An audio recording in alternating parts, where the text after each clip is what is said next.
안녕하십니까? 여러분의 계좌를 두 배로 불려드리는 두배불리TV입니다. 2023년 4월 17일 오늘의 장마감 정리 시작하도록 하겠습니다. 네, 오늘 코스피는요, 전일 대비 0.17% 상승한 2575포인트로 마감을 했고요. 코스닥은 0.63% 상승한 909.5포인트로 마감을 했습니다. 환율은 전일 대비 0.94% 상승한 1311원으로 마감을 했는데요. 네, 지난 주말을 갔다가 지나고 와서도 오늘 코스피 코스닥 지수가 다 나쁘지 않은 흐름을 보였습니다. 오늘 시장에서는 개인이 홀로 순매수를 했고요. 외국인과 기관이 순매도를 했습니다. 특히 기관의 매도세가 강했던 하루였다라고 우리가 평가를 할 수 있을 것 같고요. 이런 시장에서 오늘 강했던 종목이 있습니다. 바로 이제 시총 상위 종목 중에서는 에코프로비엠, JYP엔터, 그리고 포스코 홀딩스도 좀 있었죠. 오늘 이제 에코프로 BM을 보니까 에코프로는 싫은데 에코프로 BM 혼자만 가더라고요.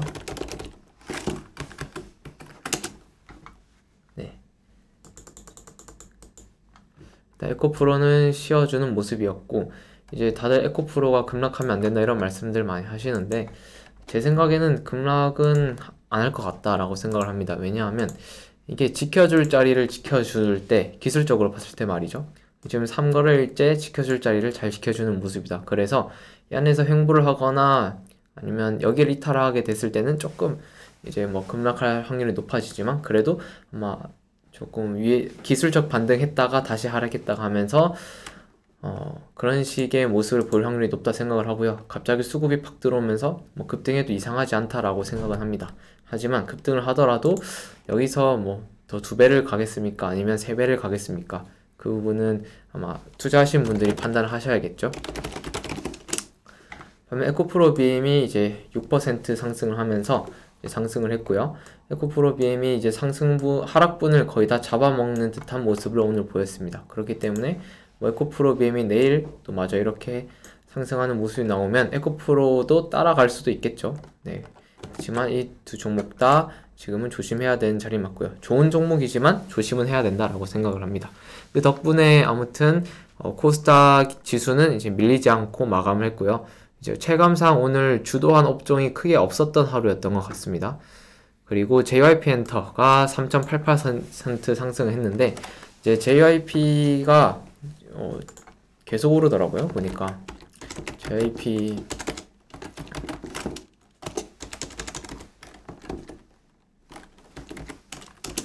JYP엔터를 보면 최근에 계속 못 오르고 있던 자리가 있었죠. 네.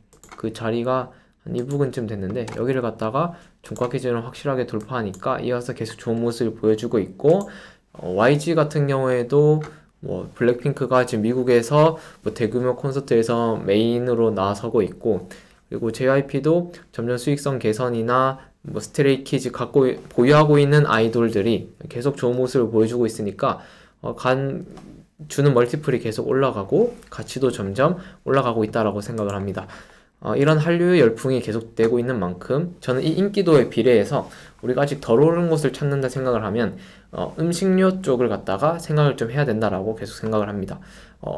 혹시 서진이네라는 예능 프로그램 보셨을지 모르겠는데, 거기 BTS 멤버가 나오죠. BTS 멤버가 나와서 거기서 뭐 라면도 먹고 불닭볶음면 같은 것도 먹고 하는데, 이제 그걸 보니까 해외에서 반응이 폭발적으로 이제 인기가 늘어나고, 저기서 먹는 게 뭘까 하면서 찾아 먹고 한국의 음식에 대한 뭐 인기가 올라가고, 그런 현상까지 계속 이어지고 있다라고 생각할 수 있을 것 같습니다.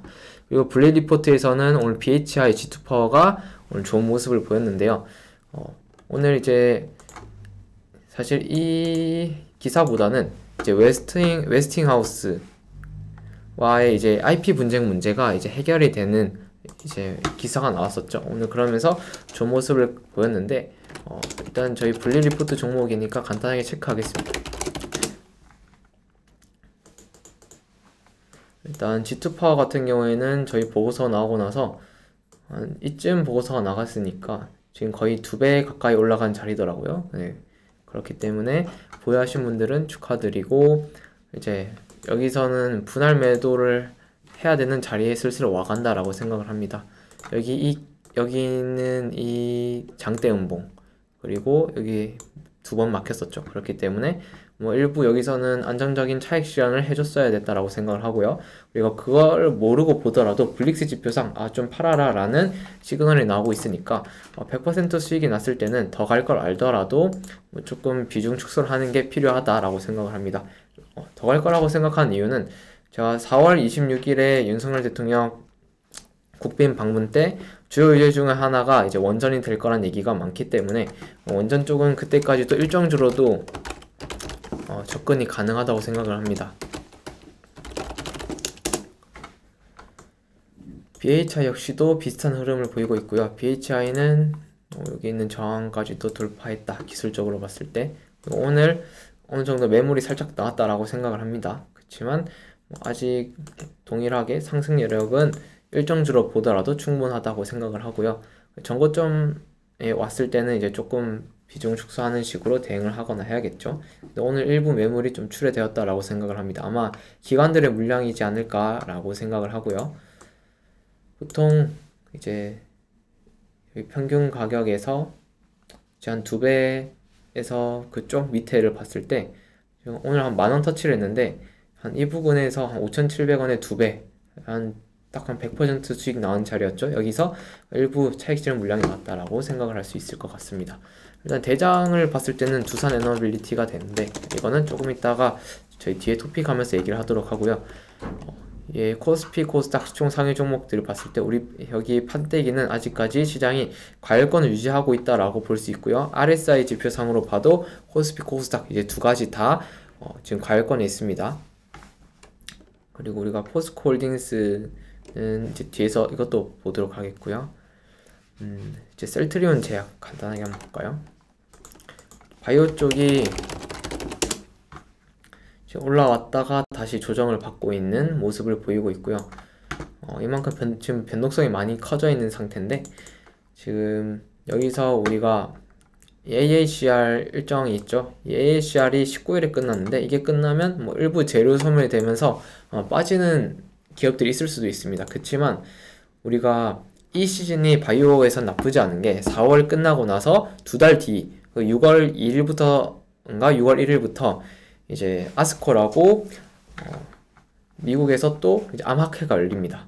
그래서 거기는 종양학회인데 거기 똑같이 항암제에 대한 발표들이 나오기 때문에 결국 항암제 만드는 회사들이 또 거기서 발표를 하게 되고 또 좋은 데이터를 갖고 나면 또 급등을 하게 되고 하는 식이 되는 거죠. 그렇기 때문에 우리가 바이오주는 지금에서 끝난다라고 생각을 하지 말고 6월까지는 생각을 해두면 좋다라고 생각을 합니다. 네, 이렇게 해서 이쪽에 대한 코멘트는 마치도록 하겠고요. 다음 넘어가서 토픽 한번 보겠습니다. 네, 오늘의 토픽은 바로 철강, 원전, 바이오 4대강입니다. 일단 철강이라고 되어 있는데 저희가 블리TV에서 얼마 전에 제가 철강 관련해서 애널리스트 한 분 모셔가지고 인터뷰한 거가 있었을 겁니다. 관련해서 아마 그걸 주의 깊게 보셨던 분들은 그 철강에서 아마 힌트를 얻으셔서 충분히 투자하시면서 수익을 내셨을 거라 생각을 하고요. 그리고 여기서 포스코 그룹주 여기가 메인 키워드였습니다. 그래서 포스코부터 보면요. 포스코가 제가 처음 시총 상위 편입되면서 이 흐름이 심상치 않다 라고 얘기했던 때가 바로 이때입니다. 이때이고 나서 살짝 조정을 받더라도 계속 상승을 하고 있죠. 그래서 포스코가 왜 상승하냐라는 배경에는 이제 철강 중국을 중심으로 이제 경기 부양이 일어나면서 다시 철강 가격이 올라간다 라는 얘기가 있고요. 그리고 두 번째로는 포스코홀딩스는 2차전지 쪽으로도 엮여 있죠. 그래서 리튬 강산에 대한 얘기도 많이 돌고 있고 아니면 자회사에는 포스코 케미칼 그래서 양극재, 음극재 다 만든 회사도 있습니다. 그렇기 때문에 포스코 그룹 자체가 이제 2차전지라는 밸류에이션을 갖다 붙이면서 이제 급등을 하게 됐는데 그리고 이제 악재가 터졌었죠. 작년에 혹시 그 물이 범람을 하면서 고로가 가동이 중단됐던 사건 기억하시나요? 그때가 결국 포스코의 가장 저점이었습니다. 저점이었고요. 아마 이때쯤이었던 것 같은데 이때 결국 저점이었고 그러고 나서 포스코가 이제 강한 모습을 계속 보여줬던 거죠. 그래서 올해 실적적인 측면에서 봤을 때는 올해 포스코의 실적이 그렇게 좋지는 않을 걸로 보입니다. 왜냐하면 본업에서 이제 가동을 하지 못할 때 난 영업 손실이 아직 존재하기 때문인데요. 그렇지만 주가는 오히려 먼저 올랐다라는 거죠. 실적에서 보면 올해 개선세로 보이다가 내년부터 본격적으로 증가할 것으로 예상한다 라는 거죠. 그래서 아마 실적은 올해보다는 내년이 훨씬 좋을 확률이 높다, 이렇게 우리가 생각을 할 수 있을 것 같고요. 여기서도 박성봉 하나증권연구원, 이분이 또 말씀을 하셨죠. 전세계 인플레이션 우려 완화와 중국 부동산 지표 개선, 글로벌 철강사들의 주가가 전반적으로 상승하고 있다. 이 말은 뭐냐면 결국 포스코 혼자만 상승하는 게 아니라 전 세계적으로 철강 회사들이 대부분 주가가 같이 상승하는 기조를 보이고 있다. 이거는 철강 사이클이 오면서 같이 가는 거지 2차전지 하나만으로 가는 게 아니다라는 겁니다. 이 사이클을 타고 가고 있기 때문에 이제 포스코의 주가가 좋을 수밖에 없는 거고, 그걸 따라서 이제 포스코 관련 그룹주들이 다 같이 좋은 모습을 보인다라고 생각을 합니다. 왜냐면 포스코가 무거운 것도 있겠지만 이제 관련돼서 포스코 그룹주들이 시총이 가벼운 것도 있습니다. 오늘 보면 포스코 DX, 원래 포스코 원래 ICT였나? 이름이 그랬었던 것 같은데 이름이 지금 좀 다 바뀌었거든요, 몇 개가. 그런데 이제 오늘 보면 이렇게 상한가를 갔죠. 최근에 계속 좋은 모습 보이고 있고, 근데 여기에 대해서는 저는 뭐 사야 된다 말아야 된다 뭐 얘기할 게 없어서 패스하겠습니다. 포스코 스틸리온, 이거 보는 시사점이 포스코 그룹주들이 다 같이 강해지고 있고 이 2차 전지만으로 가는 게 아니다. 철강 업황의 회복도 같이 한몫을 하고 있다라는 걸 우리는 봐야 됩니다. 그래서 그렇다면 이제 포스코 그룹주 지금 따라 사도 돼? 라고 봤을 때 이 포스코 계열사들은 저는 조금 부정적이라고 생각을 하고요. 지금 새롭게 들어가기에는 차라리 다른 철강주들 중에 실적이 괜찮거나 자산가치가 높거나 저평가되어 있는 기업들을 노리는 게 좋지 않을까. 예를 들어 이제 세아제강 같은 경우에는 올해 사상 최고치 영업이익을 예상한다라고 되어 있는데 이 관련해서 이 철강 회사들이 다 똑같은 제품을 만드는 게 아닙니다. 누구는 뭐 후판 만든 회사도 있고, 누구는 자동차용 철강 만든 회사도 있고, 누구는 강간 만든 회사도 있고, 누구는 그 철근 만든 회사도 있고, 다 다릅니다. 그래서 이 밸류 체인을 갖다가 먼저 확인을 하실 필요가 있고요. 그 밸류 체인에 따라서 달라진다. 그 중에서도 이 세아제강 같은 경우에는 그 기름에 들어가는 그 원유관 있잖아요. 그런 강관을 만든 회사입니다. 그런데 이제 석유 가격이 이제 바닥을 찍고 반등을 하면서 올라가다 보니까 여기서 이 기름의 수요가 증가하게 되고, 그럼 기름이 지나다니는 그 강관의 수요도 증가하게 된다라는 관점에서 봤을 때 세아제강의 실적이 또 좋아질 수밖에 없다, 이렇게 이제 얘기가 되는 거죠. 그래서 이런 식으로 우리가 이런 밸류체인 기업들을 갖다 체크하면서 예를 들어 조선 쪽, 아니면 아까 여기는 뭐 석유 쪽, 아니면 뭐 자동차 쪽, 이런 기업들을 갖다가 다 확인해 볼 필요가 있다라고 생각을 합니다. 그리고 특히 여기 철강 회사들이 대부분 저평가된 회사들이 많아서 이 중에서도 괜찮은 기업들을 찾는다면 많이 찾을 수 있다고 저는 생각을 합니다. 그리고 여기서 소형 또 철강 회사들 중에서 보면 여기가 좀 섹터에 속한 기업들이 많습니다. 그렇기 때문에 뭐 어느 정도 시총이 되는 애들도 있지만 시총이 막 1000억 미만의 완전 소형주들도 있습니다. 근데 그런 기업들이 턴어라운드 하는 이제 특이점만 잘 포착을 할 수 있다면 그 안에서도 고수익은 충분히 가능하다고 생각을 하고요. 그래서 철강이 오늘 이 새로운 키워드로 등장을 했다. 그래서 철강을 우리가 다 같이 봐야 된다. 포스코 그룹주뿐만 아니라 철강 회사들을 전체적으로 우리가 살펴보자. 왜냐하면 철강 가격이 다 같이 전반적으로 오르고 있기 때문이다 라고 우리가 정리를 할 수 있을 것 같고요. 그 다음으로는 이제 원전입니다. 원전, 네, 제가 말한 기사가 바로 이 기사였습니다. 네, 웨스팅하우스와 한수원이 계속 소송을 하고 있었는데 지금 여기 보면 조율 중이다 라고 되어 있죠. 한미 정상회담 계기로 분쟁을 조율 중이다. 2022년에 이제 웨스팅하우스에서 여기 한수원에 대해서 이제 너네 우리 기술 갖다가 원전 만드는 거 아니냐 하면서 소송을 제기했고요. 한수원 입장에서는 예전에는 여기 이집트 바라카 원전 때는 여기서 그 얘기 나왔을 때 그래 맞다, 너한테 로열티 줄게, 이런 식으로 지나갔는데 이번에는 아니다, 우리도 우리 기술을 개발해서 우리 원전 기술로 했다 라는 식으로 그렇다면 이제 소송하자, 그래 우리 이길 가능성이 있다 라면서 서로 강하게 이제 처음에 붙었었는데 지금 이게 조율하고 있는 상황이다. 사실 이렇게 싸울 수만 없는 게 웨스팅하우스는 지금 현재 최대 주주가 사모펀드입니다. 사모펀드고 여기는 IP 설계는 잘하는데 시공 능력이 없어요. 그래서 원전을 수주하더라도 결국 누군가에게는 그걸 줘야 되는데 우리 한수원을 포함한 한국의 원전 기업들이 이런 시공 능력이 탁월합니다. 그리고 가성비가 좋죠. 그렇기 때문에 웨스팅하우스에서 이제 이런 신용만 있을 뿐 오히려 결국은 합의를 보게 될 가능성이 높다. 결국은 그 로열티가 목적이다. 그리고 사모펀드가 대주주기 때문이죠. 그래서 그게 목적이 아니냐라는 얘기가 많았었는데 이제 그거에 대한 이제 그 목적과 어느 정도 협상에 대한 어느 정도 의지가 열려 있는 상황에서 이 한미 정상회담이 열리게 되니까 결국 이걸 갖다가 계기로 해서 웨스팅하우스와 한수원이 어느 정도 협의를 보게 될 것 같고요. 결국 예전에 두산에너빌리티가 주가 급등할 때가 있었습니다. 두산에너빌리티 주가 급등했을 때를 보면요, 이때 이제 많이 갔었는데 이제 21년도 윤석열 대통령이 대통령 되기 전이었죠. 이제 많은 기대감이 생겨났었고요. 그리고 이제 한국과 이제 미국이 원전 공동 수출에 대한 얘기가 많이 있었습니다. 그 기대감이 반영돼서 많이 올랐었는데 그게 막 소송되고 하면서 지지부진했던 것들이 지금은 이제 어느 정도 소강 국면에 접어들고 해결이 될 것 같다라고 보이고, 만약 이거 이어서 한국, 미국이 공동 원전 수출을 하게 될 경우에는 원전 쪽에 다시 새로운 핫 이슈가 될 수 있습니다. 그렇기 때문에 여기 이 이슈를 우리가 그냥 무시해서는 안 되군요. 되게 의미 있는 이슈다. 그렇기 때문에 오늘 그 무거운 두산에너빌리티가 6.75% 상승을 했구나. 그리고 그냥 오른 게 아니라 최근에 이제 물려있던 그 조정받던 이 저항 구간, 이 구간, 박스권 구간을 갖다가 시원하게 갭 돌파한 다음에 상승해서 마감을 했구나라고 생각을 할 수 있는 거죠.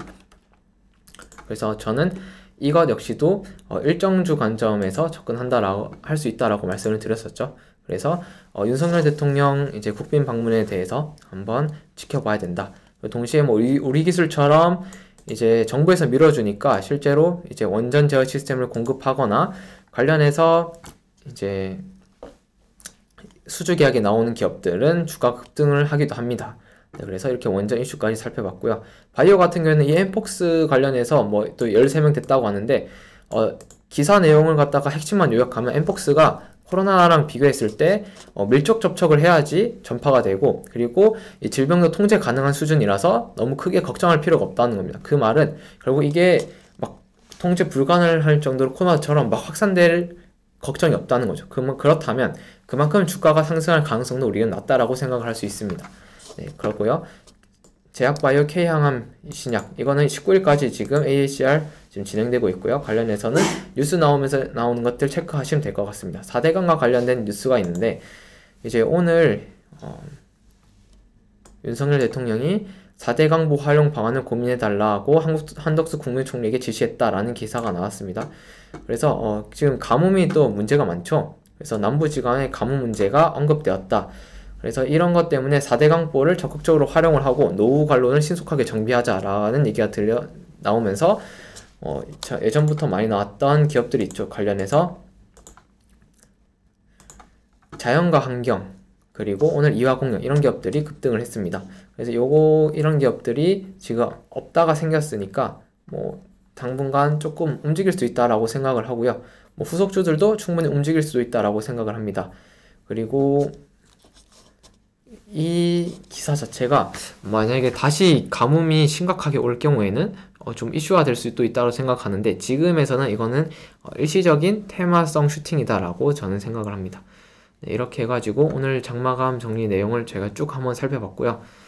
지금 포스코 비롯해가지고 다시 계속 순환매는 지금 일어나고 있다라고 생각을 합니다. 그래서 순환매 시장에서 잘 대응하시면 좋을 것 같고요. 2차 전지도 완전히 끝난 것 같지 않으니까 거기서 2차 전지 내 순환매가 왔을 때 보유하고 계신 종목들을 잘 수익 실현하시면서 챙겨가시기 바랍니다. 네, 오늘도 시청해주셔서 감사합니다.